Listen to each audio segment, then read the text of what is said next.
Hey everyone, hello. Just fixing something because YouTube decided to send out the wrong video thingy. So I'm just quickly changing something. But how is everyone? I know it's been a long time since I've actually gone live. I feel a bit rusty, to be honest with you. And I will explain why in a minute, but everything's fine. Okay, I think I'm done. Let me find chat. Yep, we're good.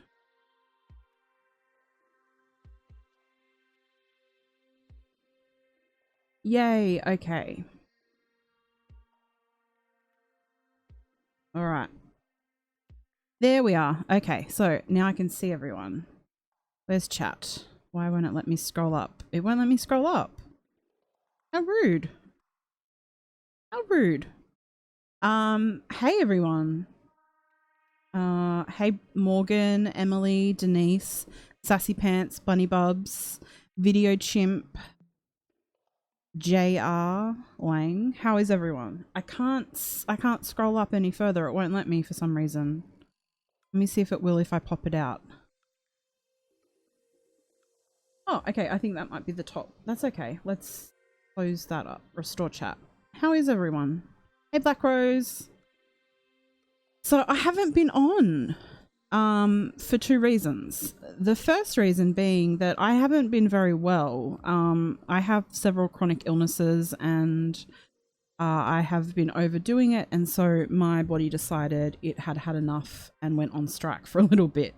So I've been in bed. I have been in bed. But I'm doing okay. I'm just a bit tired. A little bit of an understatement, but yeah. So I needed some time off. The other reason is I've actually, whilst saying I'm having time off, I've actually been really busy after our interview with Jessica, Brittany Shanks' mum, with some stuff behind the scenes, helping her behind the scenes with a lot of different things that just to help her with the case.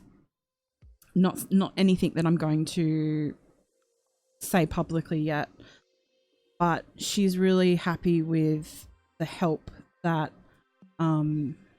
we've given her, and some suggestions we've had have really helped her. So it's all good. It's good. It's positive.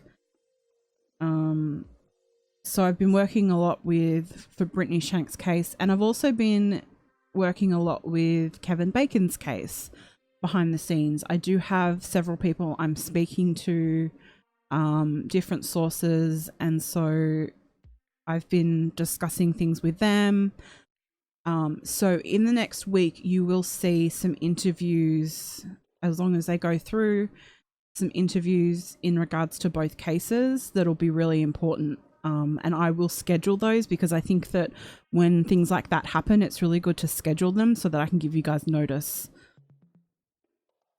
Maria, Bella is okay. It has been very, very hot here. She didn't have a good day yesterday. And she's kind of avoiding me a little bit at the moment. I don't know why. Maybe she's been a bit stroppy. But I mean, if I give her treats or play, she'll come to me. I think when it's hot, she doesn't want people around her, which I totally understand. I get it. I feel the same.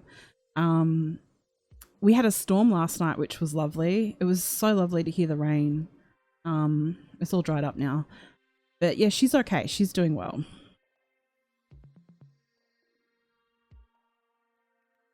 Yeah, it is. It's really, really great. Thank you. Thanks, everyone. Yeah, I'm all right. I'm just, hey, spooky girl. I've just been sort of, it's hard because I have behind the scenes, I really have been doing a lot, and it's hard because I want to tell you all, but it's best to sort of wait until things pan out, if you know what I mean. Hey, Lady Pegasus. But there's been so much happening, and I've wanted to do this live for 3 days now, and just chit chat about things that have happened with cases. So I figured I would come on and we could talk about that for a little bit and get back into the swing of things, because there's been a lot going on. There has been a lot going on with the Harley Dilly case that I wanted to talk to you guys about. So let me pop his photo up. Yes, JL Lang, I do that. I've actually started wetting washcloths and just putting them on her, and she really does appreciate it as well. I think it's not the heat itself, because we have air conditioning. It's the humidity. It really drains you of your energy, and me having an illness where my energy is not great, I feel the same way. So I totally understand why she feels the way she does. She's still eating and drinking, and she plays a little bit though, so things are okay right now with her. But so with Harley Dilly, so I mean, he disappeared December 20th, the same day as Payton Houston, and we're all thinking, you know, he possibly ran away from home. And, you know, the more time pass in this case. And then let me just double check the date, because I don't remember the date he was found.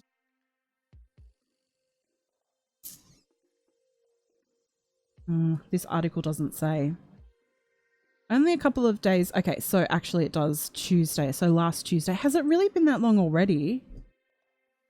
Jeez, I thought, so that's a week ago for me. Well, 6 days for me. Jeez, that week's flown. So we thought that, you know, he was possibly a runaway because his home life wasn't great. At least that's what I felt like the police made it out to seem like.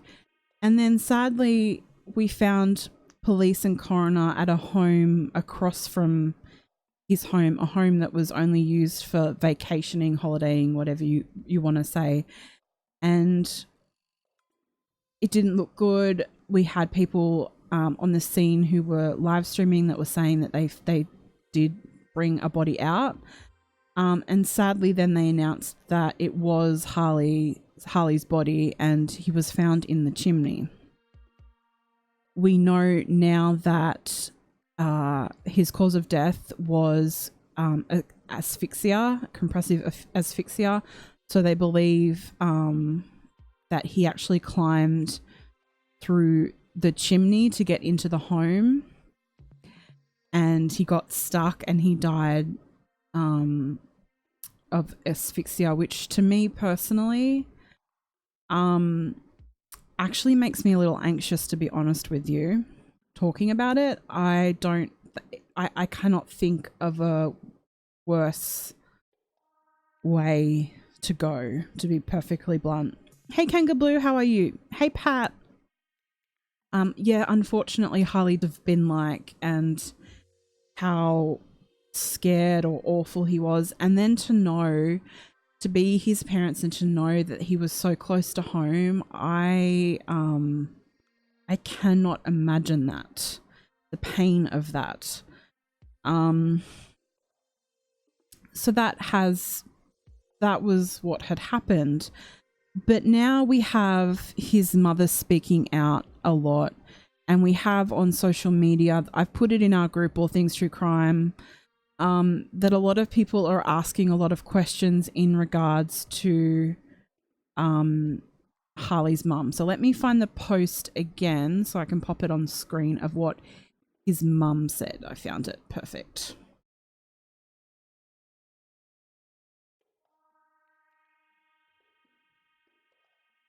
Really blurry though. Actually, I should have it in. Let me pop it up on the screen. I feel a little rusty, guys. It's been so many days. Really hasn't been that long, but every day, I feel like every day you're not on YouTube, it's like a million years. All right. It's very blurry. I don't know why it's so blurry, but this is from Heather Dilly, who's obviously Harley's mum. And it says, I haven't spoken much since the police and FBI came to tell me a body was discovered. I wouldn't believe it. But it is true, and my son is gone, not returning. He isn't a runaway or abducted, kidnapped or missing. He is found and dead. Today we had to go make arrangements at a funeral home for our son, our 14-year-old, who made a choice. He made the choice to climb the antenna of an abandoned home, walk across a roof to a chimney, and attempted to climb down. Then he would have been able to view me leaving every Friday as I do running errands. He would have been able to come back home, and I would have never been the wiser. The decision he made, he probably got the idea off that gaming he did with Fortnite. How they climb up things to go into abandoned homes to get treasures. He is gone. We have to live with this every minute of every day for years and years until we die and meet him at the pearly gates. If he was trying to run from us, as some assume, why then didn't he go farther, not across the street? He was avoiding going to school. Why, we will never know, but kids do that. They decide for some reason they didn't want to go, be it a test, bullying, or just didn't feel they should have to when it was the last day before holiday vacation and assembly would be going on.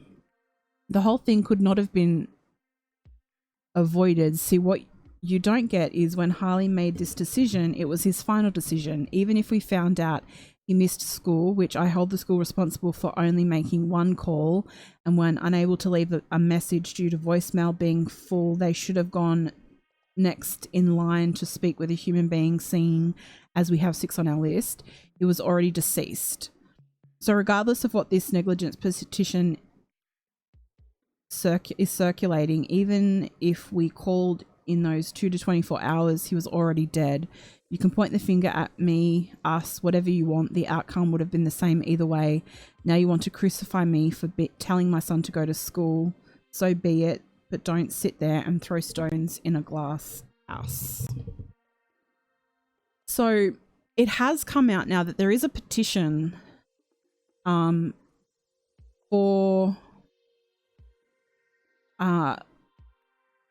it's really for to look into Harley's parents. Social media have sort of decided that his parents are guilty of this. And on Sunday there was actually a protest near their home,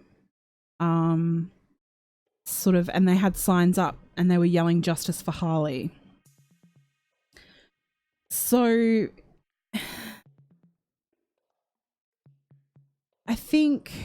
I don't know what to think.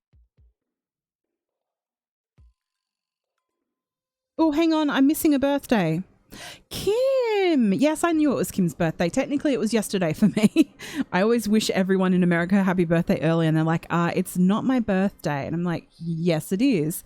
Hey, D90, happy birthday, Kim. I hope you've had a lovely day.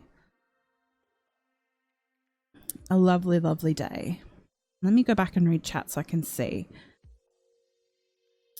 Black Rose says, strange because he said he liked school.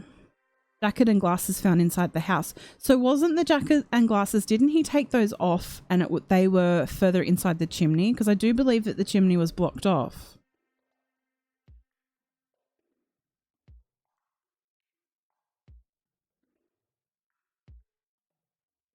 So Kim A says, I wish his mum would have called authorities sooner. Maybe they could have found him. I know he was stuck and it makes me wonder if he was able to yell.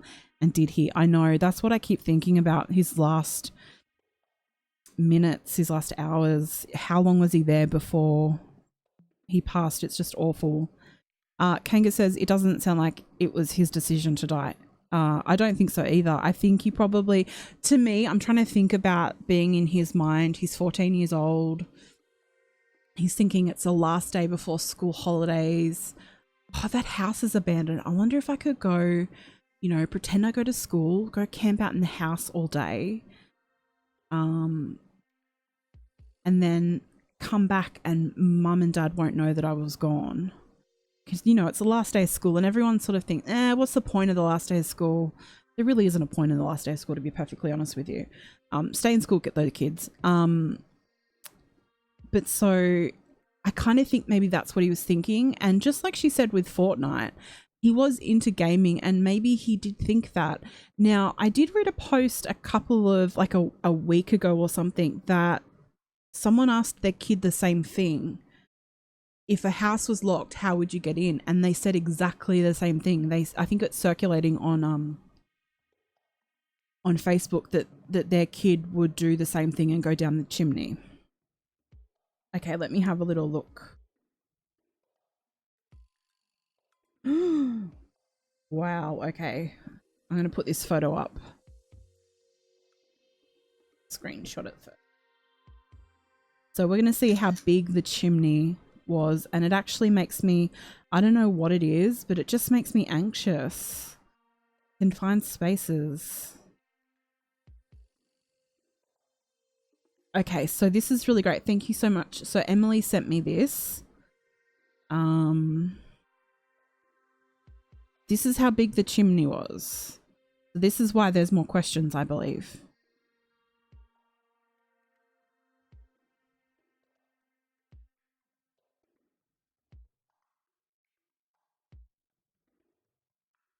Now I know why there's more questions. Look at the size of that chimney. And she sent me an article as well that we'll read.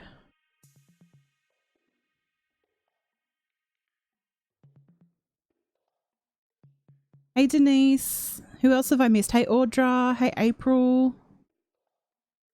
Have I missed anyone else? Feel free to tag me and abuse me and say, how dare you forget me?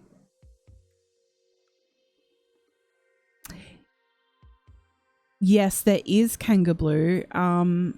Was his name? I think his name's Joshua. Let's do Joshua, the boy in the chimney. I think though that he was murdered.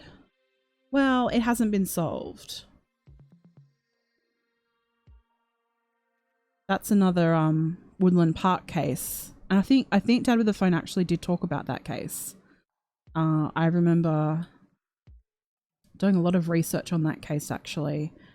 That's another one we can look at eventually. Now I've got too many windows open. I can't find where I am. Here we are. Hey Andrew. Hey Montana Sky. But see how small that is? Okay, and let me go back and find the article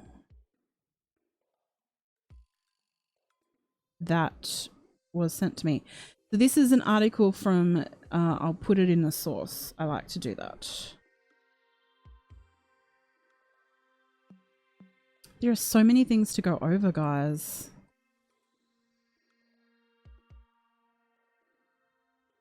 Okay, save. Not made for kids. Hey, Gypsy. Okay. So, expert explains chimney design to surmise how Harley Dilly's coat glasses were on second floor of the house. Ah, okay. So they weren't stuck in the chimney as I believed. So everyone's asking the question, how were his glasses and coat on the second level of the home? And so a local chimney expert agreed to talk to us anonymously about chimney design in order to shed light on the situation.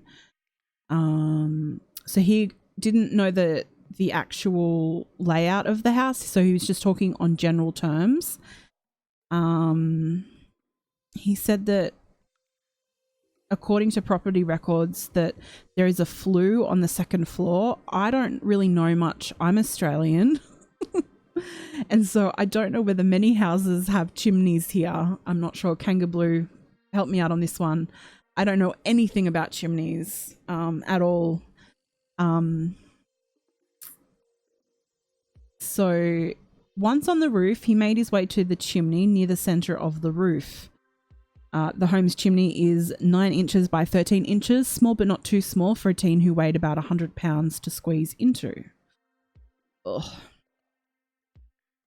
According to the expert, looking into the opening, the smoke shelf can be seen, and that would appear to be the bottom of the chimney. However, the opening then takes a sharp twist. the flue, which could be angled in an open position, is located there. If the glasses and coat were dropped, they would be deflected onto the floor. Beside the chimney opening twisting at that site, it also narrows to roughly 6 inches, making it impossible for anyone of any size to squeeze through that area. Oh my gosh. Oh, that's awful. That's just so tragic. It just feels senseless, doesn't it, guys? Hey, soldier photos. So the thing is that, yeah, that case is different, soldier photos. You're right. That case to me was, we should actually do a stream on that. Let me know if you guys would be interested in looking at the Hey Canadian Witches, I must have missed you. That would be interesting about Josh Maddox, because that case was interesting. Like Soldier Photo says, his clothes were folded up near him, and he had a there was an individual that was very suspect that he was around, I remember, from that case. So that's a case that I'll write down for us to have a little look at eventually. But so I can understand how everyone's so angry and upset, because everyone was so invested in this case. There is a lot of questions being asked and things being raised about this case. So I have posted a bunch of screenshots that were sent to me into the Facebook group, All Things True Crime. The link is in the description. I can also put... Oh, what's the command? I don't know my own command. Facebook. Duh, Bridget. Duh. The link is in the chat as well. It's just All Things True Crime on Facebook, and I think if you use the URL, there's a 1 at the end. So there's some interesting screenshots floating around. There's a lot of questions being raised about this, which is fair enough. I think that it's important to question a lot of things about cases. So there's a lot of red flags being raised. Do I think that he was killed? No. I think this was a horrific accident. But there is a lot of questions that are being raised in the Facebook groups, and, you know, they can be really great, but they can also be sometimes a bit of a hindrance. So I'm just leaving it at that. I don't want to sort of get too far into that, because of you're going off what other people are saying, and I don't want to sort of say anything too wrong. Hey Deirdre, it just sounds like a horrible way to go, and I just hope that it wasn't, I really hope that it wasn't, I just hope it wasn't prolonged. Do you know what I mean?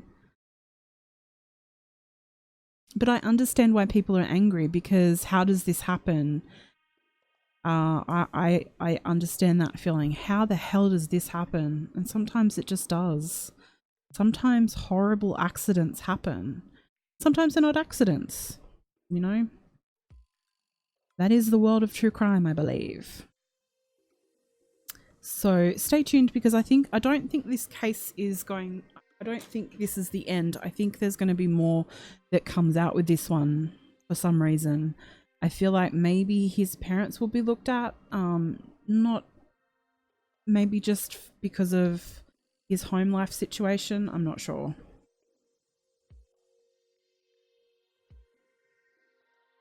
Yeah, Bill. Bottle. Oh, my love.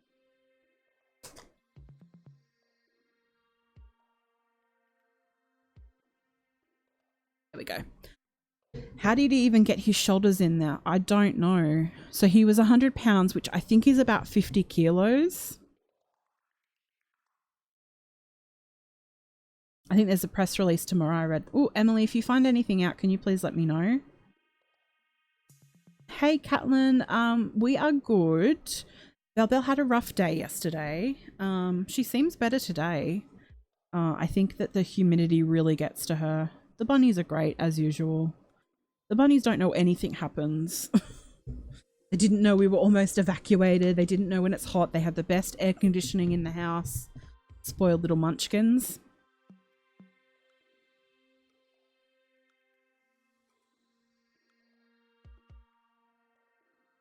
Yeah, that's true, really true. People make choices all the time that lead to devastating outcomes. He was only a kid, not thinking about the dangerous outcome. Of course, he was just an innocent kid. It's just so sad. It's senseless, and so I think that people get really angry, and I don't know. But so I wonder though, I do question why it wasn't looked at earlier. I don't know. I'm not sure. I do believe that the police worked really hard on this one. I mean, it's not as if they would think, oh, okay, we better go and check that house because, you know, it's vacant and someone would probably climb in the chimney. I don't know. It's hard. And Harley does have 2 YouTube channels. I haven't checked to see if they're down. They shouldn't be. But if they're not, go and watch some of his videos. If you can handle it. It's hard. That's so true, Kanga Blue.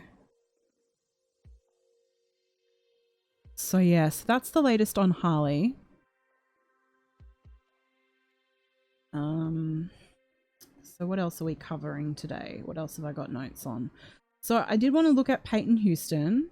I haven't talked about the latest updates. I haven't looked today though, so I'm going to be really annoying and check and see if there's an update.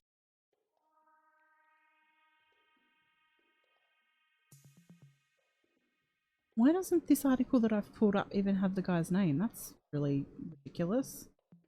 This one does though. So Payton Houston, for those that don't know, also went missing on December 20th, which is really kind of crazy. Now she was found, I don't remember the date. I think it's January 3rd. Let me just double check. I don't know whether he's been found yet. Doesn't look like he's been found. So she was found, and then they were looking for suspects that, you know, obviously they were doing an autopsy and toxicology. They couldn't find anything visible on her when they did the autopsy, so they're waiting for further testing, which to me would mean that they're waiting for a toxicology, which can take a couple of months, unfortunately. But so they are looking for a man.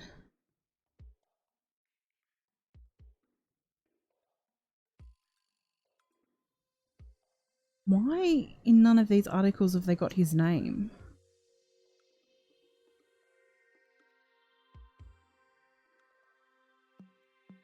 They released on Friday, I believe.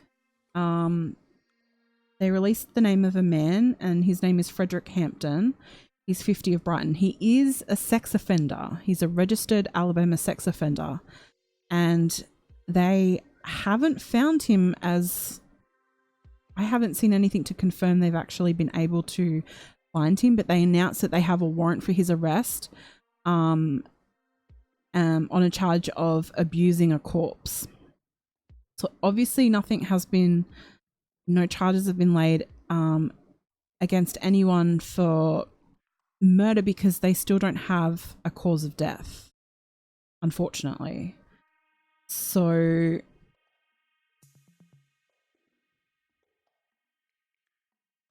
Fred Hampton, yep.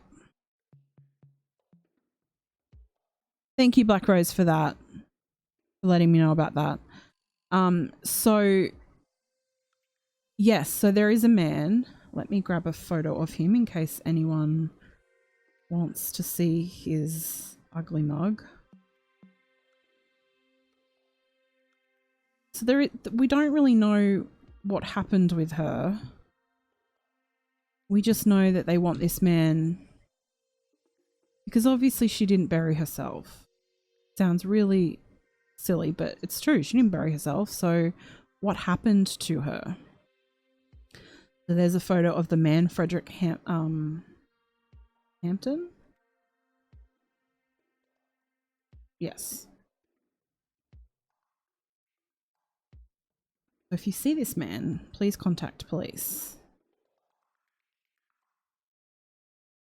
And I believe that, let me just get a photo of Payton up.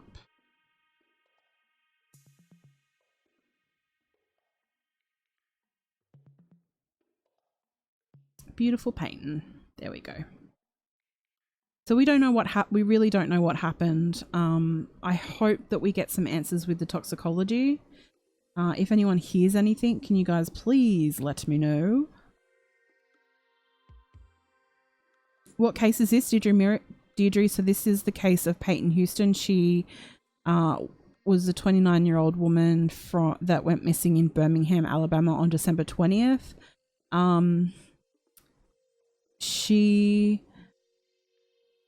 We aren't sure about the bar thing. She apparently went to a bar called the Tin Roof Bar in Birmingham that night, but there's been so many conflicting stories about that. I'm not sure if that's factual or not now. But we do know that her body was found and it was buried in a shallow grave. They haven't found any physical marks or anything on her to lead police to believe that a cause of death. So they're going to wait for toxicology to see. She is a former drug addict. Well, she is a drug addict, I guess you can say, because I think once you're an addict, you're always an addict. As far as we knew, she hadn't relapsed, but we don't know. Obviously, I guess we're just waiting for a toxicology. Whether there's a lot of thoughts that she possibly used again and she had an overdose and maybe was buried. A lot of people, I mean, I even mentioned her friends because it was really confusing about the friend situation. The friends said that they were with her, then they weren't, and then these messages were fake and then they weren't. I don't know. It's all very confusing and up in the air, but so far all we know is that this man, Frederick Hampton, age 50, is a registered sex offender and he is wanted on a charge of abuse of a corpse. Hey, Jay Suarez. Yes, it did rain. It sure did. Hey, Jane Doe. Hey, Jack's mum. Oh, good. So we just talked about Harley Dilly and the latest there. And I just mentioned the latest with Payton Houston and that this man is wanted for abuse of a corpse. And hopefully we don't have to wait too long, especially her parents don't have to wait too long for answers. Oh, the other thing I forgot to mention about Harley is that his funeral is happening on Saturday, January 25th. So on this Saturday coming is his funeral.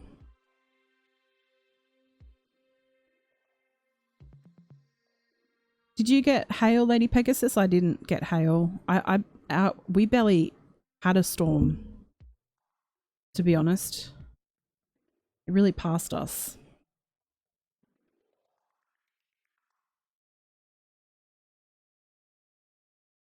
Hey, Anna. Or Anna. So, next. Man of the hour. The man we all love. Yeah, I know the Harley stuff is crazy. We're going to talk about Fotis.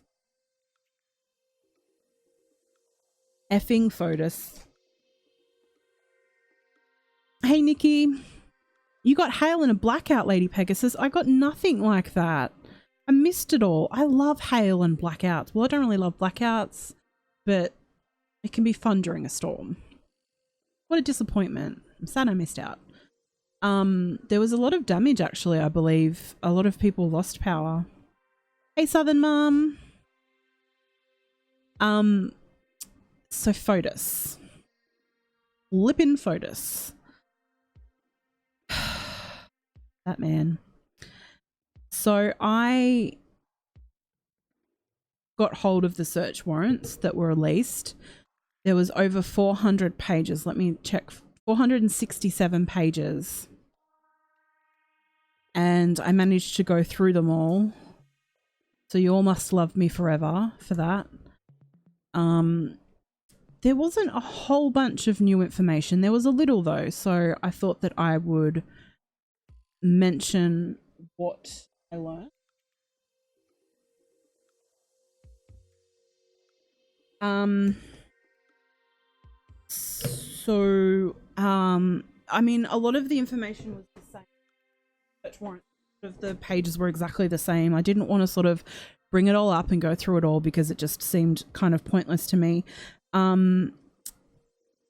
There were lots of different warrants for different things. They did warrants for Sirius XM radio for both Jennifer and Fotis's car because they were both apparently in their car. I don't know the outcome because that's not in the info. They also had a warrant for Jennifer's iCloud to sort of track that. One I will go to though is page 45.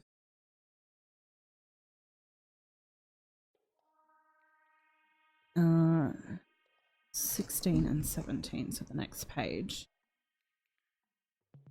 So interestingly, Michelle Draconis actually backed up her phone.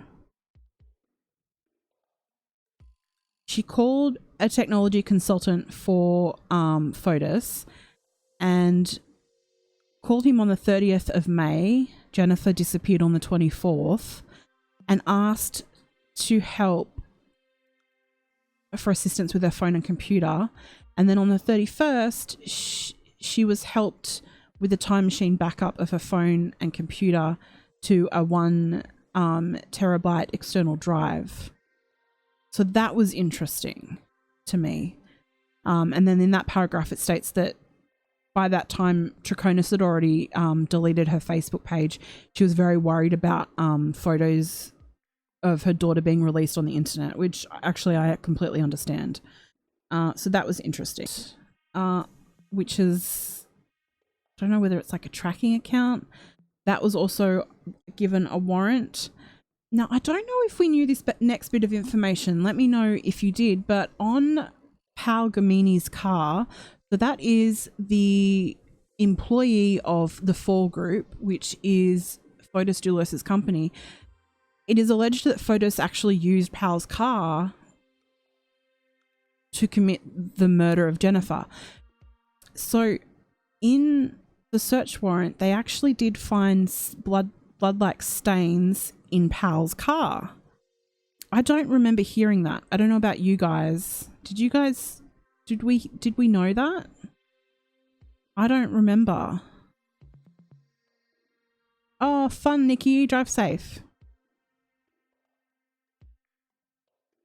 No, I don't think I've ever seen a photo of Michelle's daughter, and I'd never, we'd never put one up. None of you would do that. I know that. But I've never seen a photo. But yeah, I'm not sure if I don't think I knew about Pal's car having bloodstains.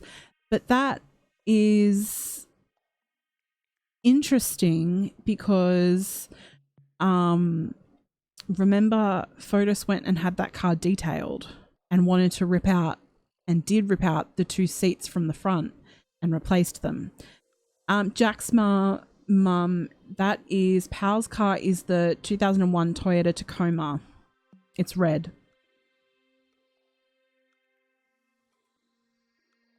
But there was blood on the door panel. It doesn't say where. So 2 swabs of blood-like stains. There's 1, 2, 3, 4, 5. There's 5 lots of that, so 10 stains, and then 1 cutting of upholstery fabric with blood-like stain. That's interesting. I don't know whether I don't, unless I just didn't pay attention to it. Now, the key information from this is actually all around the nanny slash babysitter. So we find out some new information.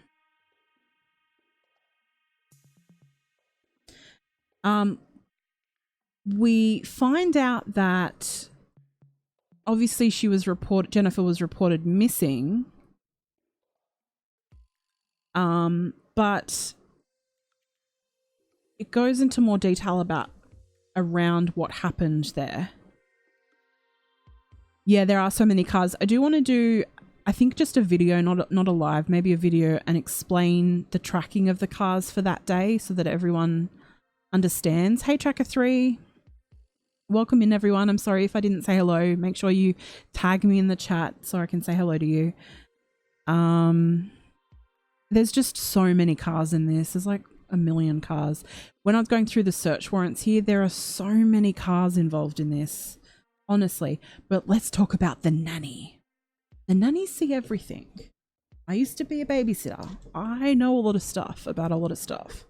So she was actually, her name's Lauren, I believe. Let me just confirm. I think it's Lauren Almeida. But so what happens is the kids go to school, and I'm assuming that the nanny picks the kids up, and the nanny's with 4 of the 5 children, and they're in New York City, and Jennifer doesn't show up to an orthodontist appointment that's already been scheduled. So it says the witness reported, the witness is a friend, reported she had received a phone call from a nanny who was with 4 of Jennifer's 5 children in New York City, and who reported that Jennifer had failed to show up for an orthodontist appointment for her children and for 2 pre-scheduled doctor's appointments for Jennifer herself. The first missed appointment was scheduled at 10:30 a.m. that morning. So from the timeline, she drops the kids at school at like 8 a.m. She goes home, and then I'm assuming she would have gone home, probably got changed or something, and then driven to New York. But obviously that didn't happen. Jennifer's friend had made multiple attempts to contact her by phone, but had been unable to do so. The friend advises that Jennifer would have called if she was unable to make it to New York, and that she would never have left her children. And then obviously then the nanny actually goes back to the New Canaan and opens the house for the police. But we know more about the nanny. Let me get to... She doesn't show up on the 24th. Then the police check her phone and find out, where is it written on here?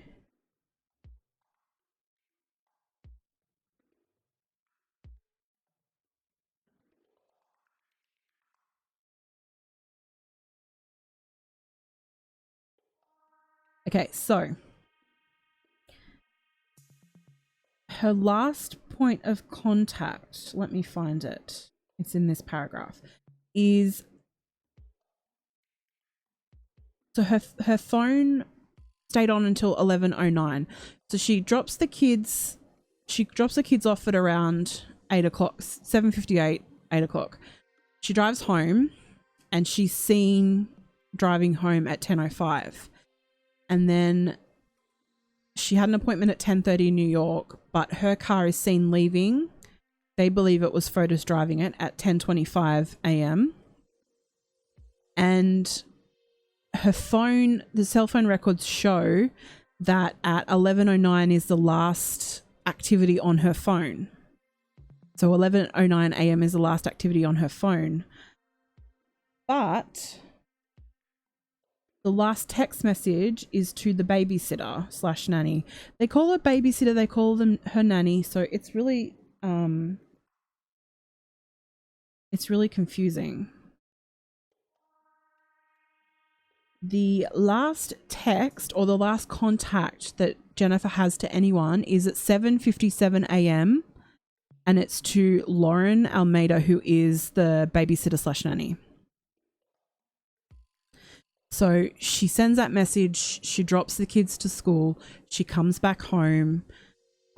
She's seen on surveillance camera around 8:05, and then at 10:25 a.m. her car is seen leaving.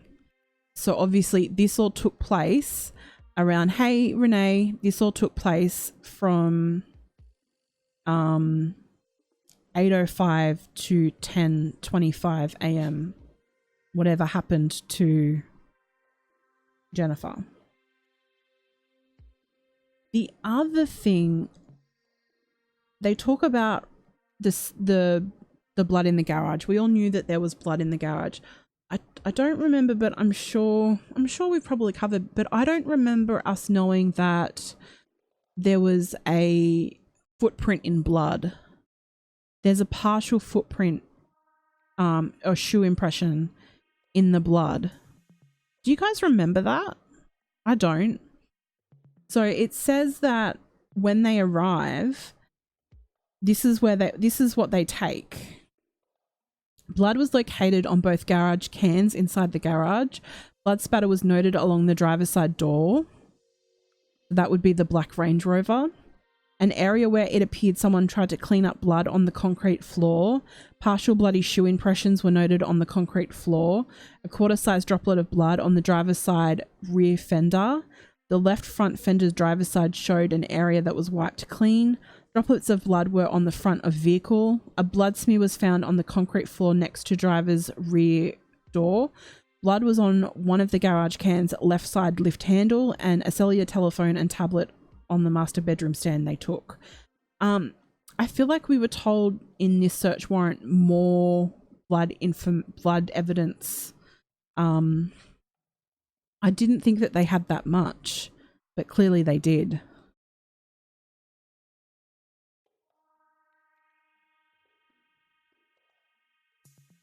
Let me just read chat.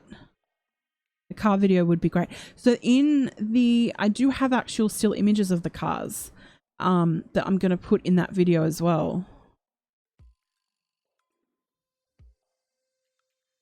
Well, it's garage or garage. Oh, now I can't do it. Garage or garage. I say garage. Garage? I know there's so many details in this case. I was sitting there reading all this and I'm like, ugh, it's so much to go through. Now, the other thing is, I found out that there was even another property involved in all of this that they owned. And I found out that there was search warrants for 80, 84, 88 Mountain Spring Road. So a lot of people talked about, because a garage was built on that land, some people said maybe Jennifer's underneath it. And they did actually do a search warrant of there. And also of 585 Deercliff Road, Avon. That was searched as well, because that was a property that the 4 group owned as well. So, I mean, the search warrants, it's a lot. But I think the things that stood out to me the most were, oh, hang on, no. There's something else that's even juicier. How can I have forgotten? Oh, Jado, don't talk about the Wiggles. You'll make me upset. Does everyone know what happened with the Wiggles? The poor Wiggles. So the Wiggles on Friday night did a concert with all the original Wiggles. And we all in Australia like to make fun of them because, I mean, that's what you do. The Wiggles, if you don't know, is a kids band, basically. And if you don't know who the Wiggles are, then shame on you. Some of their songs are classics. I guess because I was a preschool teacher, like, the Wiggles are special. But I still like to make fun of them. Anyway, the original Wiggles went and did a over 18s gig in Sydney, which is hilarious. And they were going to do 2 nights of it, and it was going to be to raise money for the fires because a lot of people are doing amazing things. Unfortunately, whilst on stage, the yellow Wiggle, Greg Page, had a cardiac arrest. He had a heart attack he managed to sort of get off stage, and as he got off stage he fell and he had a heart attack. Thank goodness 2 members of their crew knew CPR, and there was a nurse in the crowd, and the venue actually had a defibrillator, and if they hadn't have had that, then Greg would have died. He had no pulse. His heart was not working. Hey, Val's Variety Venue, how are you? Hey, Sam. They managed to, the paramedics arrived immediately, and he had surgery for a blocked artery, yes. And he's still in hospital, really groggy. He's doing okay, all things considered. So, but they still, and then all of the Wiggles went on the next night without him, but it was just so sad. The whole of Australia, we were like, oh my God, no, Greg, stay safe, stay okay. Apparently he didn't have he wasn't in good health. He has an illness that I have. And so I was like, oh, and he left the Wiggles because of his health, but he came back just to do those shows, and I guess it was too much for him. But I kind of think that it's so great that it happened where it did, because if he'd been at home, I think he would have died, because he was in a venue that had a defibrillator. I can't say it. Hey, Harmony. No, you didn't derail the chat. It's just, it's something very, kind of, I don't know, the Wiggles are kind of sacred here because they're Australian. And the fact that, you know, he was doing something for the fires, and he hurt himself. It's just so sad. But he's doing so well now. He's making jokes. Yeah, everywhere needs to have a defib. Really, honestly, I learned about it in CPR. And actually, if it wasn't for the 2 crew members, one of it was a drummer and then someone who worked in accounting or something for the crew. If they didn't know CPR and that nurse wasn't there, he would have died. So it's really important to know CPR. Really, really important. And apparently all the band is now going to get trained. So yeah, didn't you know? So Lady Pegasus mentions that the Wiggles were a band called the Cockroaches before they were in kids entertainment. But yeah, sorry, I totally went off topic, but I mean, it's the Wiggles. How can you not?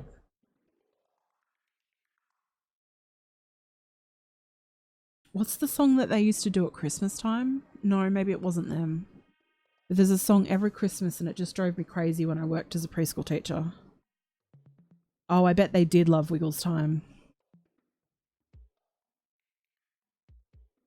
So yeah, but he's doing okay now. He's all right. He's still in hospital for a little bit to recover, but he's all right.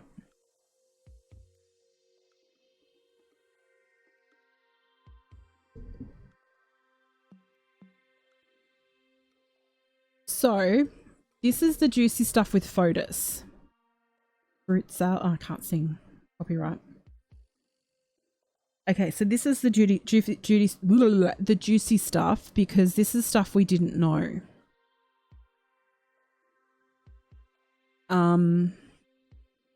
Wake Up Jeff is another one. I'm just going to keep thinking of Wiggle songs now. So randomly put them through the chat and just confuse everyone who just walks in. Sorry. Thumbs up the video if you like the Wiggles. A wiggle break. Yeah, let's do that more often, Spooky Girl. Wiggle break. We'll randomly spurt out wiggle facts. Okay, so let's get to, speaking of all things kids and babysitters, let's hear the juicy stuff that the nanny lets us know, because honestly, I feel like they get a real sense of a family, and she saw a lot, and she has written a lot. So apparently, on the 21st of June, so this is actually, I should probably just all read this out. So they did a background check for Jennifer and Fotis. to see if there was any history of domestic calls, and there were. In June 2017, Farmington police received a complaint from Fotis Dulos at a time he and his wife, Jennifer, were in the process of a divorce. Jennifer packed up her belongings and left the house along with the children. She would not answer his repeated text messages to her. He reported that she stole property when she left, and Farmington police did not pursue the matter because there was no probable cause. Big red car. Oh yeah, spaghetti. On the 9th of June 2017, Fotis Dulos calls police to report his children missing. However, police subsequently located all 5 children and determined they were safe and secure.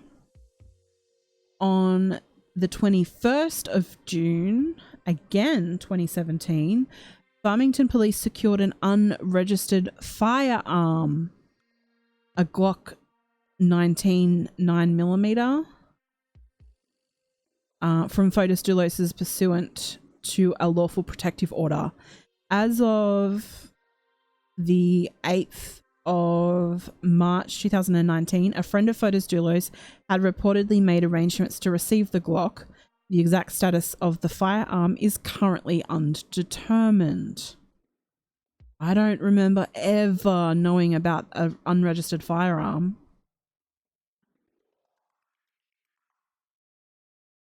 On the 2nd of August 2017, New Canaan police were contacted by Jennifer Dulos, reporting that while at her temporary rental home, which was 153 Chichester Road, New Canaan, Fotis Dulos had engaged in a verbal dispute with her in front of their juvenile children. It was reported that Fotis Dulos had called Jennifer Dulos a bad mother and made the statement that she belongs in an asylum. Jennifer Dulos had become upset, started to cry, and had contacted New Canaan police. No arrests were made in this incident. So this is really interesting. This is what the nanny reports. It's a separate incident, and Lauren Fotis had just tried to run her over with her vehicle. That on May 25th, 2019, so the day after Jennifer goes missing, I spoke with Lauren Almeida. Almeida confirmed that at least several times she witnessed and or was present during an altercation between Jennifer and her husband. In June of 2017, she stated she ran to the driveway and found Jennifer crying. Jennifer said that her husband tried to hit her with his vehicle and she needed to jump out of the way. Divorce and custody problems were in progress. That on another occasion during the summer of 2017, and whilst Almeida was babysitting at their Farmington residence on 4 Jefferson Crossing, Almeida was present to witness Fotis Dulos chasing his wife through the house. She finally came running into the bedroom and slammed the door closed. She braced herself against the door and her husband kept pounding, trying to open it. Almeida was in the bedroom at this time with one of the children and directly witnessed this. He seemed to calm down when he realized Almeida and one of his children were also in the room. Almeida said that Jennifer did not want to call police as she was very afraid of her husband and he threatened to take the children permanently to Greece.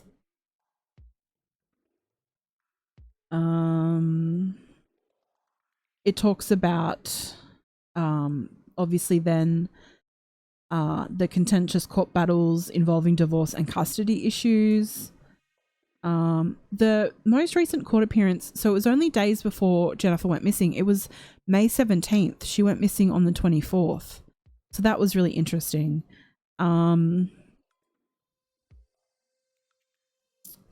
Fotis had been trying to get regular visitation, but the court had actually refused. The last time he attempted appeared in court was May 17th. He did not prevail in court. It is noted that this last contentious and losing court appearance was only 1 week prior to the disappearance of his wife. So that's really interesting. This is another juicy bit of information that the babysitter initially told investigators that arrangements had been made for the children to be brought to Farmington for a pre-scheduled visit with their father, Fotis, on May 25th at 11 a.m. So remember, she goes missing on the 24th And remember how we knew that he had visitation on the Saturday and Sunday, the 25th and the 26th? Well, he was so interested in still keeping that up, even with his wife missing. On the previous evening, Fotis contacted the babysitter at 8:41 p.m. So the day that she's gone missing, Fotis still contacts the babysitter. And this is after receiving notification from New Canaan police that his wife was missing. Despite the fact that he knew his wife was currently missing, Fotis inquired about whether the children will be ready for transfer on the following day. Fotis discussed with Almeida the need for her to leave early to arrive on time so he could take the children.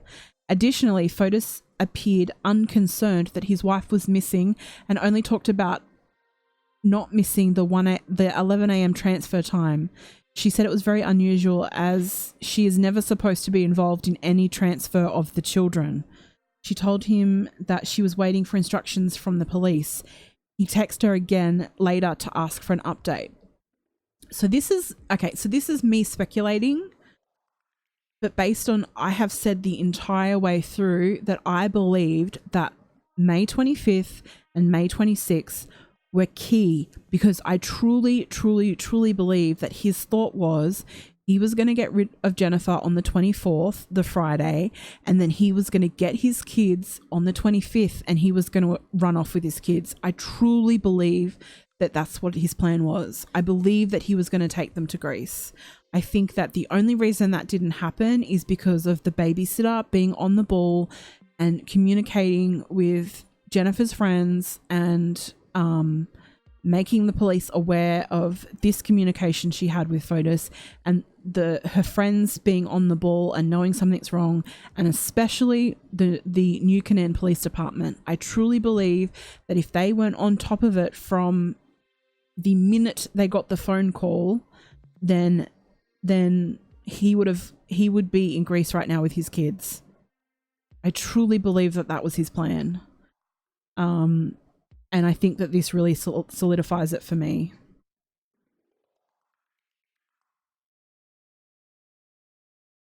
And I think he was trying to take advantage of the situation and trying to get this poor nanny babysitter to do something that she wasn't supposed to do. So that's just my personal opinion. Of course, this is just me speculating. I just have always felt that way, that was the first time he was given that sort of access to his kids in years. And so it just sort of makes sense to me. But let me know what you guys think. Do you think that I'm onto something there, or am I completely off base? Feel free to tell me either way. Now let me see if there's anything else. Exactly, Val. He is controlling. I think that was it. How old is the babysitter? I don't know. Well, they call her a babysitter, but she's a babysitter / nanny. I'm going to assume that she's probably in her 20s. I haven't looked into her at all, though. Oh my gosh, can you imagine being married to him? No way. Of course she left. She's lucky she stayed. She's strong for staying as long as she did. I just truly believe that was his plan, to get rid of her and then to have, have custody of his kids the next day and then to take them to Greece. I mean, he is a complete monster. Look at his face. He just drives me insane. And I do believe, let me just quickly check, because there's been an update since this stuff has been released. I think he's actually, God guys, there's a new article and it is juicy. Juicy. Excuse my voice if it gets raspy. It's because I haven't streamed in a while. Okay, I haven't been speaking a lot, so my vocal cords fry from my illness that I have. Okay, so this is from Stamford Advocate, who they're my favorite place to get information on the Dulos case. And The headline is, get your popcorn, guys. Court docs. Fotis Dulos paid $400,000 to get out of jail, but he can't afford electricity or heat. And this was from 6 hours ago.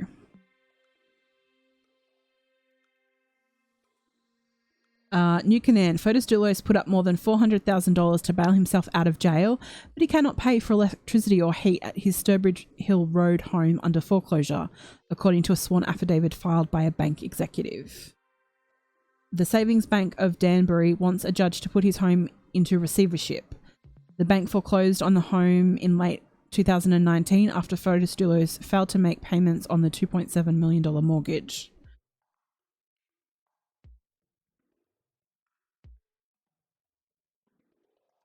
Interesting, because that's actually, so that's one of his properties, 61 Sturbridge Hill Road. He's now on house arrest.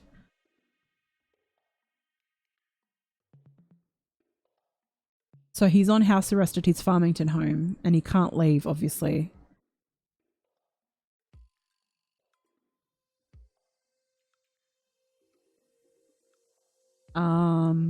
So this is what was said in court.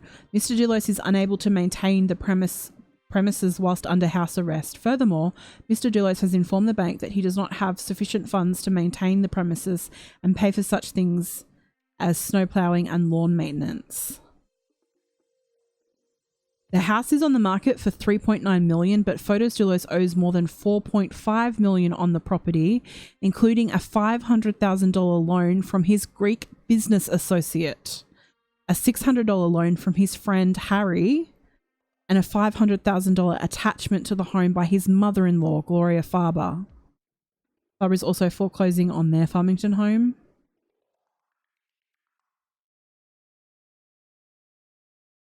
Wow.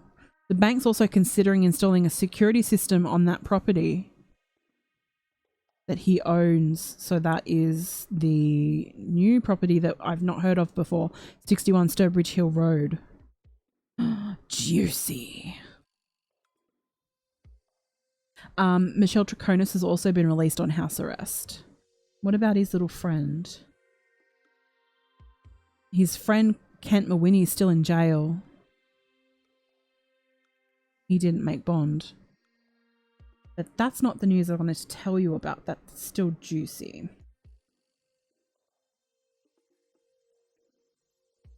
Let me go back to chat and see what everyone's saying. See if anyone's eating their popcorn. All sounds shady. It sure does. It's obviously money. It's obviously money from his Greek accounts.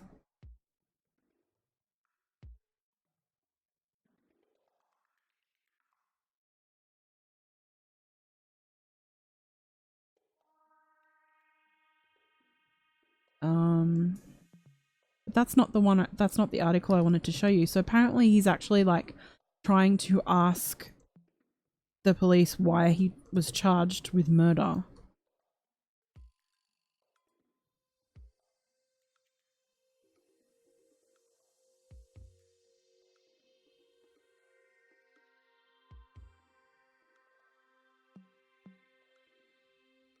Oh, here we go. Oh no, that's not it.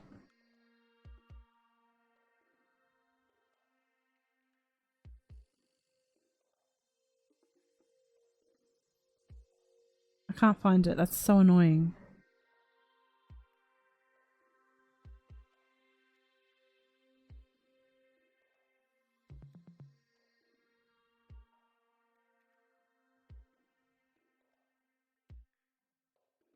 Let's try this.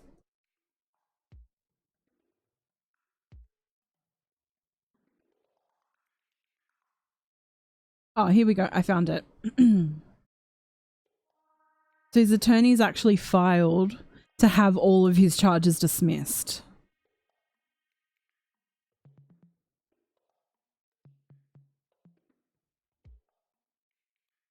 The day after Dulos was charged with murder, his attorney Norm Pattis filed a motion to have all charges dropped. The reason Pattis cites in the filing is because Dulos was arraigned on the basis of an information, not a grand jury indictment. I just thought that that was really like such a Dulos Pattis thing to do. I don't know what you guys think, but that's just what I think. The nerve. Yeah. Oh, snap. Snap, Kanga Blue. Snap. Okay, so I want to move on from Fotis because he drives me crazy. Yeah, I will write down the Josh Maddox case because I did do lots of research into that. I remember researching his friend who was possibly involved. He was a very transient type of guy. Very interesting. Very interesting. Jane Doe. Jane Doe says, is hypothermia a slow death? Yeah. I'm sure it is. Okay, so let's have a look at what else we've got. Now, there is one case that I didn't actually put on the thing here, but I kind of want to go over because I got given this link, or I found this link earlier. Let me go to the group.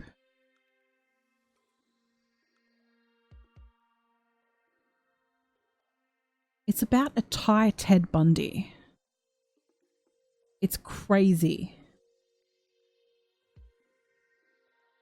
So I do have I will admit, I haven't done any research about, I've read some articles about the Todt family killings, about how he killed his wife and beautiful children.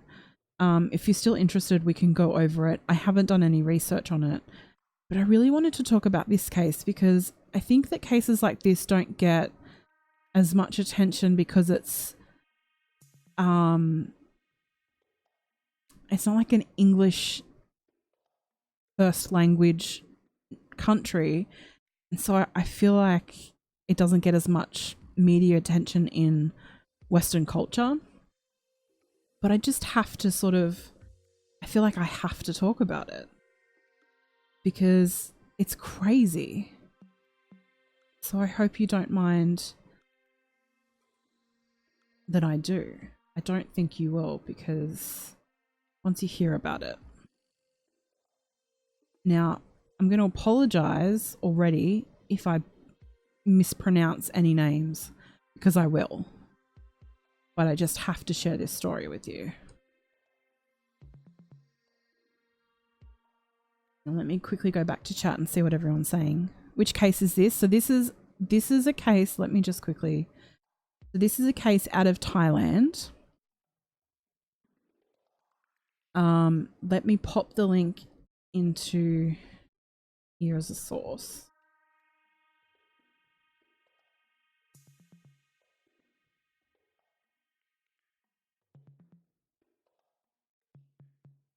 Yeah.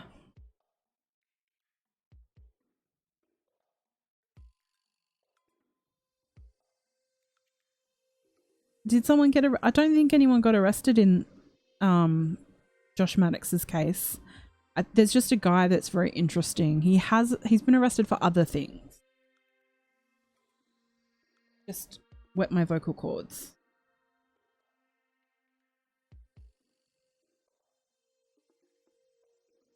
Okay.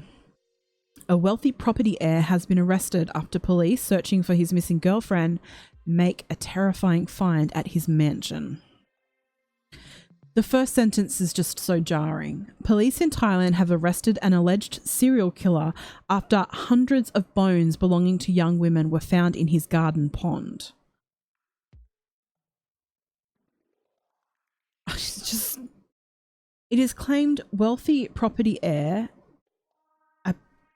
Apichai on Casket to stop her leaving him.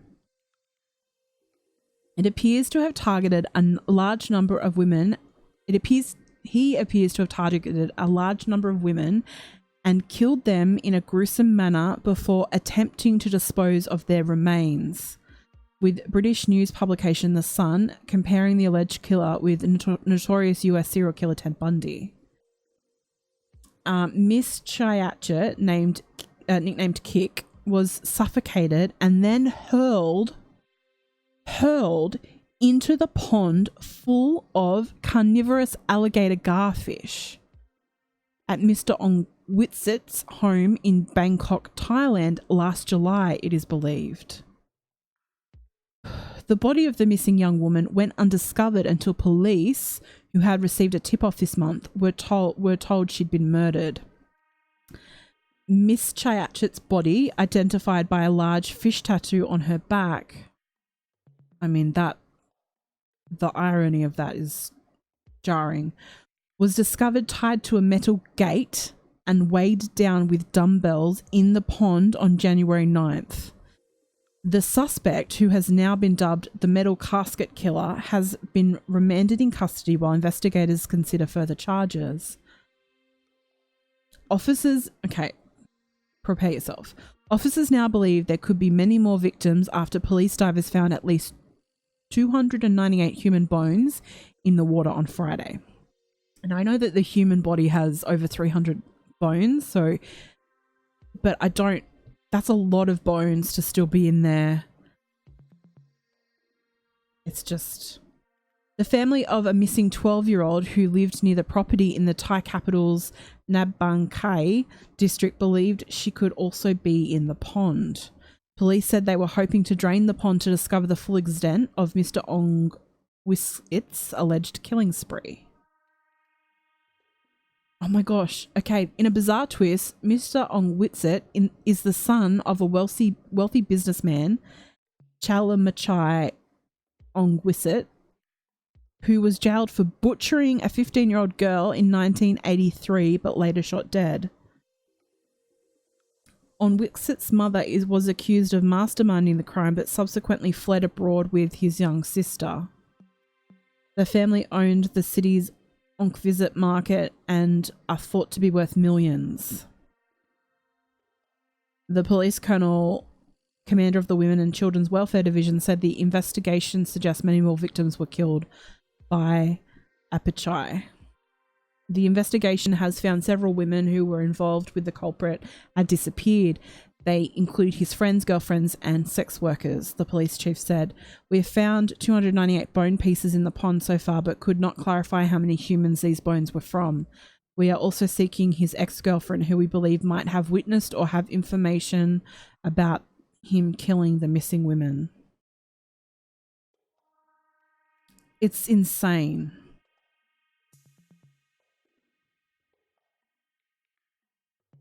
Hey, Janice. Yes, Janice is right. He was arrested for something not related. Isn't it crazy? How big is the pond? It doesn't say. But I've heard of those fish. Let me see if I can find out anything else. But that type of fish is an alligator garfish. I think it has... Let me show you what it looks like. Let me find a good one. Oh my gosh, wait until you see it. You guys are going to gasp. I can't wait. To have these type of fish, I don't understand. They're not just like, you know, it's just crazy. Whoa, that was very... Look at how big that thing is.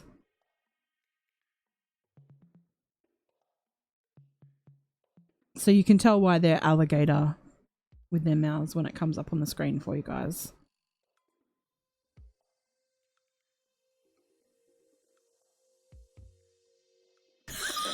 Sorry. Just seeing Morgan's great. Nope. Denise said, oh my God, yeah. Yeah, they're huge.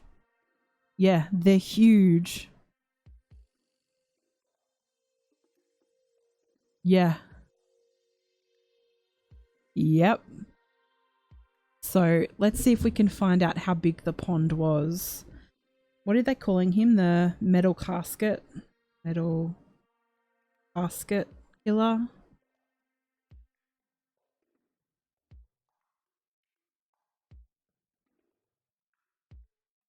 Let's see if we can find out how big the pond is.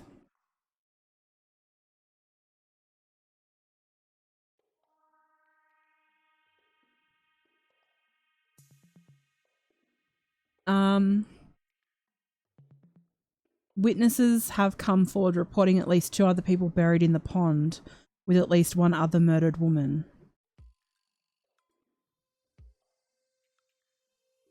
They're calling it a pond, but I mean, it's got to be big. So far, I can't find a size. And I can't see chat. Let me pull chat up on my phone just in case I miss anything.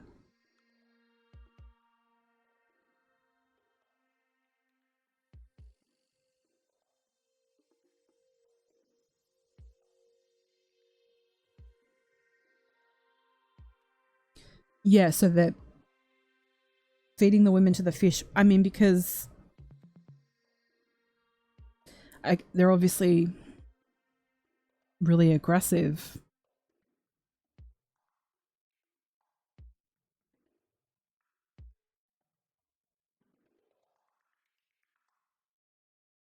Okay, so this article doesn't have a size.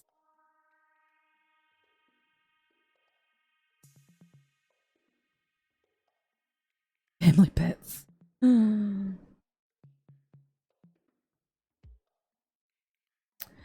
Since their discovery Friday, the family of a 12-year-old girl has come forward to say she used to play around the house before going missing in 2011. That's not good.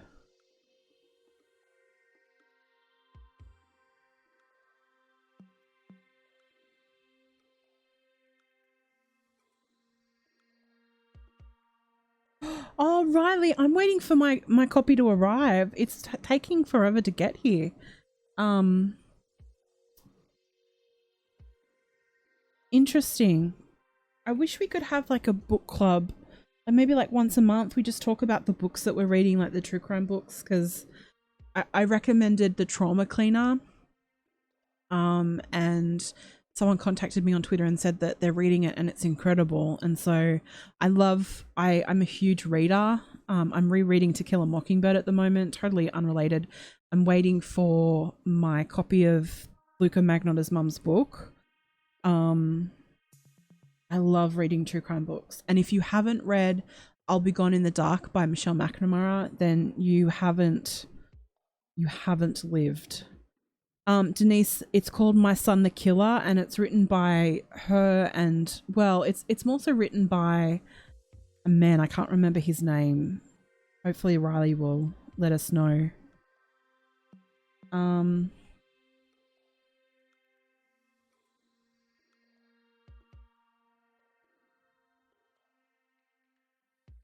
So their attention first turned to Appichai on a tip from a man he had hired. The man told police that he was there when Appichai killed his girlfriend. He said they were both high on drugs when he hit her with a pipe and forced her into the box. To mask her cries and screams, he said that Appichai played music at a high volume.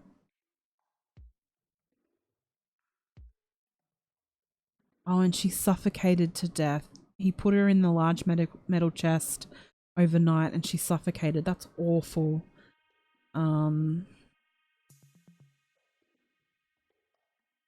But I'm not finding anything out about the size of this pond. I'm going to keep looking though. If anyone finds out anything about this case, can you let me know? Because I kind of want to... This is a case that I'm interested in. Brian Whitney with Anna Yorkin. Yes, Riley Day. So we should do a stream on that. Do you want me to set up a stream where we can talk about true crime books? Because I'm obsessed.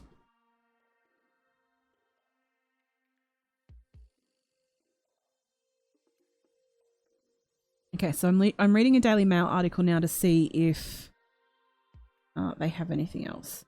Oh, here, I'm going to show you a photo of Kick, who is the woman who sadly was killed. She has a huge tattoo on her back. It's stunning. Let me put it ahead of that. Absolutely stunning.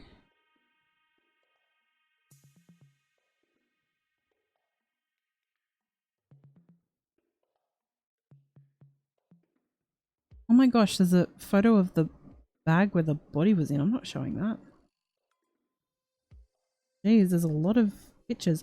Oh, okay. I have a photo. I have a photo of the pond.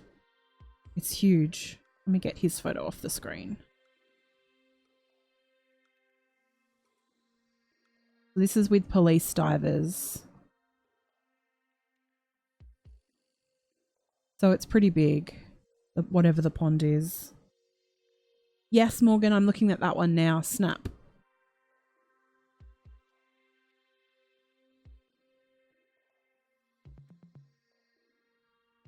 And they're calling it a large body of water in this one. Daily Mail never fails me, honestly.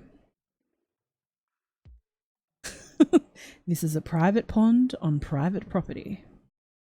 Oh my gosh, Morgan, you're so right. I just realized that those alligator, and they and I know I don't want to say it, but I'm gonna say it. They would have had the taste of blood as well. Like they. Oh my gosh, can you imagine? That's really dangerous, actually, to put them in with those fish. And they do plan to drain the pond. But isn't this a crazy case? I just came across it this morning. I couldn't believe it. Did they kill the fish? It doesn't say anywhere about them killing the fish. At all.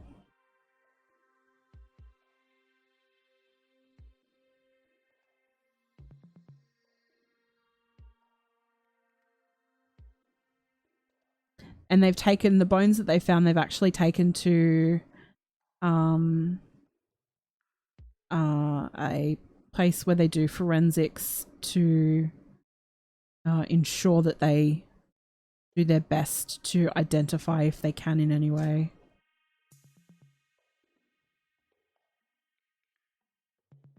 It is an impressive tattoo. It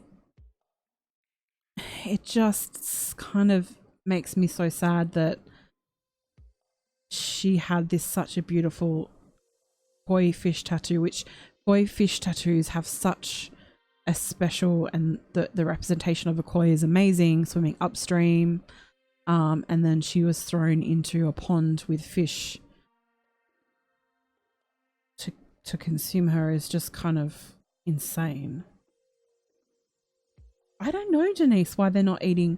I can't find out anything. I want to know more.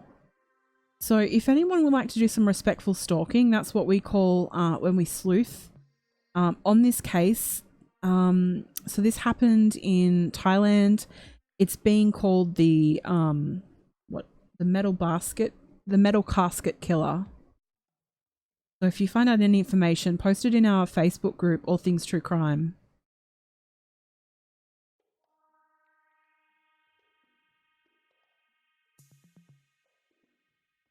And I've just added everyone that has asked to join just then.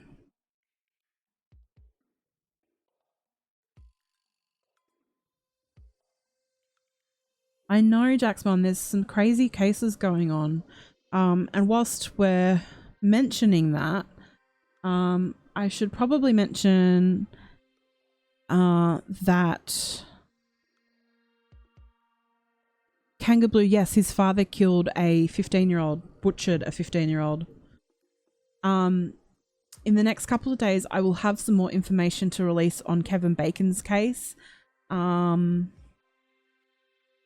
I have been contacted by a couple of different sources, as well as some reporters to give me some inside information. Some of it I will mention publicly, and other stuff hasn't been released publicly, so I probably will wait until it has been, because I don't want to upset his family and friends. But I will also have a very exclusive interview happening possibly tomorrow or the day after on Kevin's case.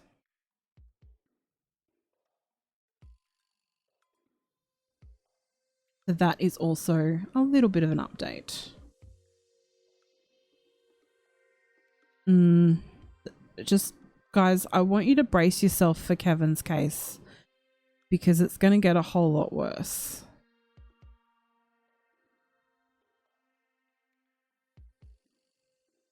So let me find my stuff. I want to mention it because it is in the title and the thumbnail. I haven't really done much on Celebration Florida.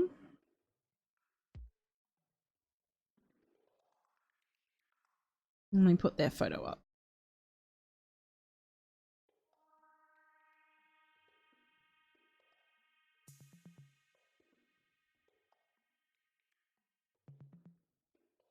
I think the case is gonna, Kevin's case is gonna get really big. There is a lot more to it, and some of it probably won't be released. I don't know. I mean, I could just say it all, but it's just, I don't think that's fair. Here we go. But I'm very, very, very, very, very honored that I've had some very legitimate reporters contact me and give me information.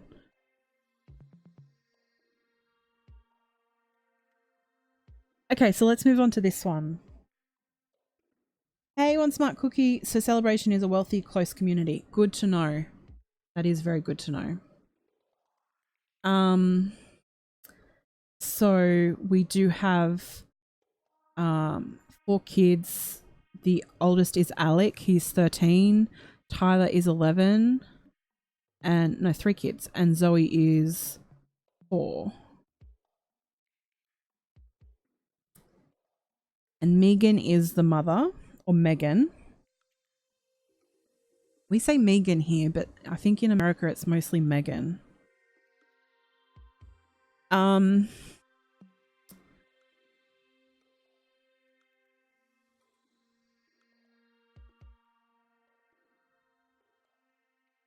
Oh, and their dog.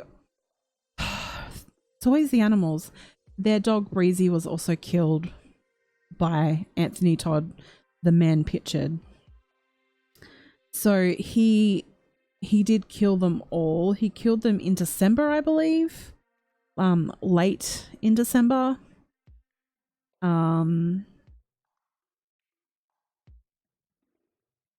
And he has been charged with 4 counts of premeditated murder and 1 count of animal cruelty. Oh, thank you, Morgan. That will be going towards my PO box. We will be getting a PO box so we can write to some serial killers. My sister pronounces hers like you say it, Bridget. And as well, Tara. We don't say Tara here, we say Tara. Lots of little differences. Thank you so much, Morgan. I appreciate it. It's going towards the PO box, which I was actually looking at yesterday. I want to start doing streams on our letters. So apparently this family was being evicted from their home. And didn't they had a family physical therapy office as well, I believe. If you guys have information about this case, I haven't done much research on it. So this is just me coming on and just letting you know a little bit about the case, but I'm not experienced in this case at all. So apparently he was a physical therapist. His license had expired. He was deep in debt and he couldn't actually obviously then work because his license had expired. Apparently he also had fraudulent charges of tens of thousands of dollars in made up physical therapy appointments, which he used to attempt to address the financial crisis facing his family. So he was obviously under a lot of stress. It seems from my brief information that he possibly snapped. So apparently they were seen as an incredibly kind, generous and gracious family. Well known to friends, neighbors and clients in Connecticut. Did they move to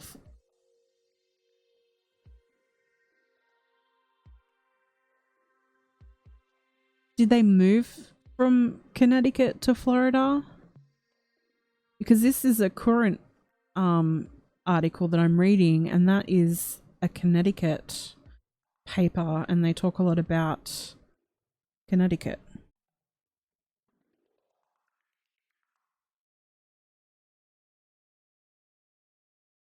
The charges wasn't even read out loud when he appeared in court. Why not?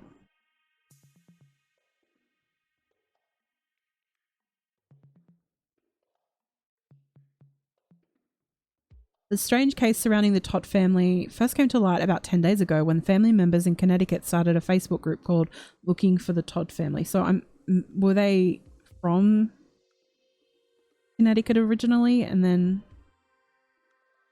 So deputies had visited the home on December 29th, but found nothing out of the ordinary and left.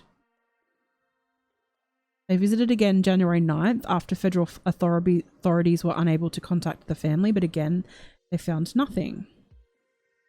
It was not until Monday that deputies and federal agents finally made contact with Anthony, at the home whilst serving a warrant related to the US Department of Health and Human Services investigation into fraudulent billing at Todd's physical therapy practice in Connecticut. Ah, okay. Inside, they found the bodies of the rest of his family and the dog. So he was living in the home. I don't understand these men. I just don't understand these men. I'm sorry, but I just don't get it. I'm not being sexist here. It's just, give me a woman who would do that. I mean, it's Michael Jones all over. Same state.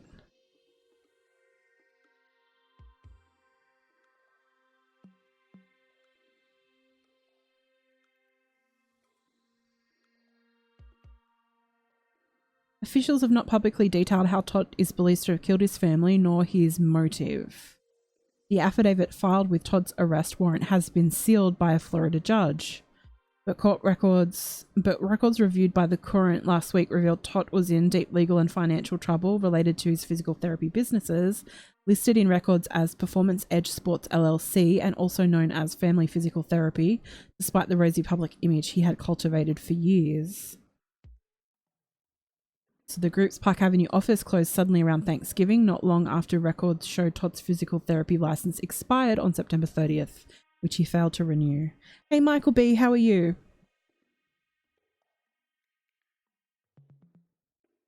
In an affidavit made public hours after Todd's arrest Wednesday, federal authorities detailed for the first time their months-long investigation into an illegal scheme Todd used to make fraudulent claims to Medicaid and private health insurance companies for physical therapy sessions that never happened. Oh, that's naughty. On one day in August, when Todd's office were closed, one of his office records show he performed 36 hours of therapy in a single day. Well, that's not possible. So let me pop this article into our description.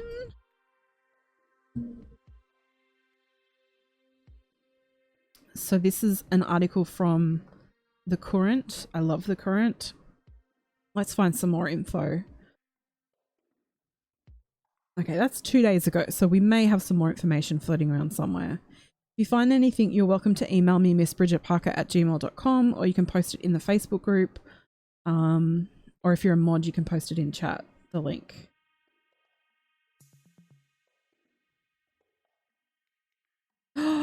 Okay, so in this article by Fox News,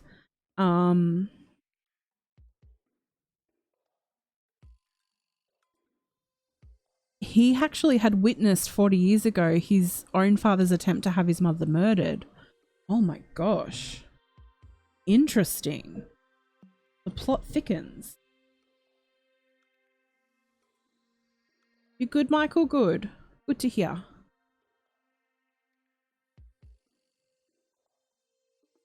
When he was just 4 years old, the now 44-year-old former physical therapist heard his mother scream one night in March 1980 when a hitman shot her in their home in PA. Where's PA? Pennsylvania? Help me out, guys. My gosh. She survived the attack and she lost her left eye. That's really interesting, because that makes me think about the psyche of his mind, of his brain. Was it sort of ingrained in him, violence ingrained in him at an early age after witnessing that?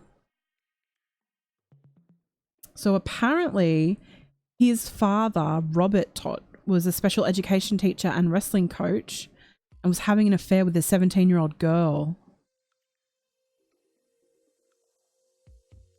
And was engaged to a nurse from a nearby town? What? So he hired someone to go in and kill Loretta, his wife. Oh my gosh. And so from there she moved, she divorced him and moved to Connecticut. So that's where the Connecticut stream comes in. Pennsylvania. Yes, like child pedophile victims. Yep, I agree. They still haven't released a like their cause. Is it cause of death? Or a motive? Although, and they're saying it's premeditated as well. So it's not as if he snapped. In a sense, it was planned. And I think someone in chat mentioned life insurance. I mean, that could be a motive if he's in debt. Who mentioned life insurance?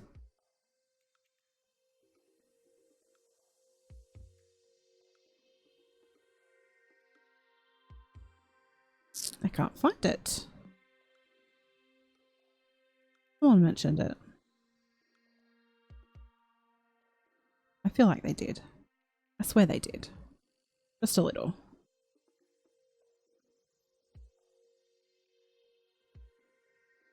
Wow. So interesting. So he's been charged with four counts of first degree homicide and then 1 count of animal cruelty. So first degree is premeditated. So I guess that's what they think. That really sucks. That's awful. And it sounds like we may not know much about this case. It seems like the judge may actually keep this one quite sealed. They're keeping documents sealed. So I think that's all we really know, but that's really, really interesting, isn't it, guys? It just doesn't stop, does it, guys? Like, unfortunately, true crime is always happening every single day, and every day I get surprised by there's just really not words. Is this the homeschool family too? I don't know. Were they homeschooled? Can someone confirm? I've got no clue.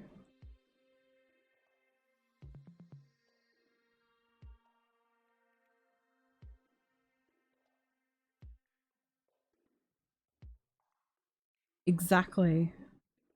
One concludes and another kicks off.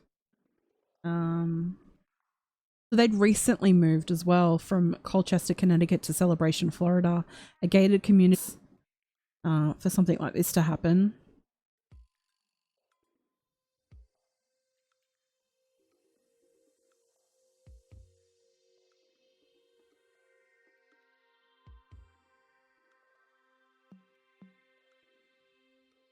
If you find out any more information about this, be sure to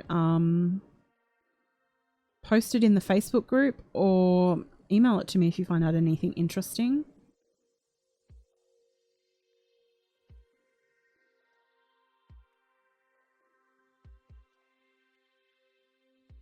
You wonder about their religion? Yeah, I don't know.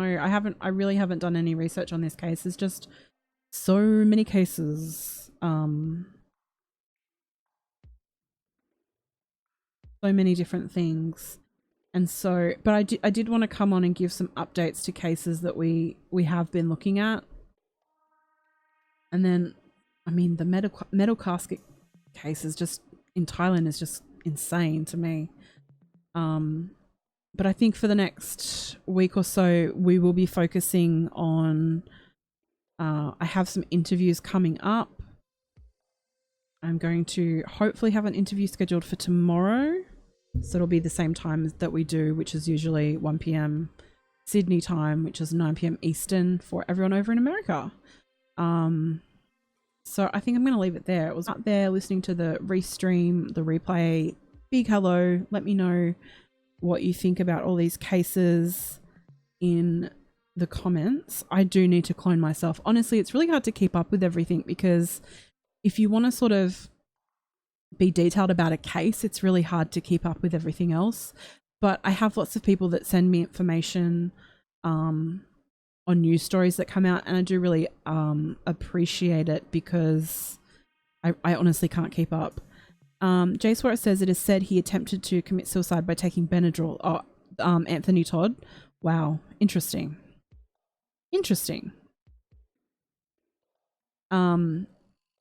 So yeah, I will be on again. Hopefully tomorrow I will schedule something if that comes through. But if you're looking for updates and anything, I would recommend joining our Facebook group. We have two. We have All Things True Crime, which is, as it says, everything true crime. And then we also have a group dedicated to Kevin Bacon's case. It's close to our hearts. And I will have more information about Kevin's case and Brittany's case in the coming days. Thank you so much, guys, for joining me today. It's so good to be back after a few days off. And I will talk to you all very soon. We will have to do a stream on true crime books. I think that would be really fun. We can take a moment away from the news and take away from true crime to talk about true crime books. I think that'll be fun. So I will see you guys hopefully tomorrow. Take care until then, and bye for now.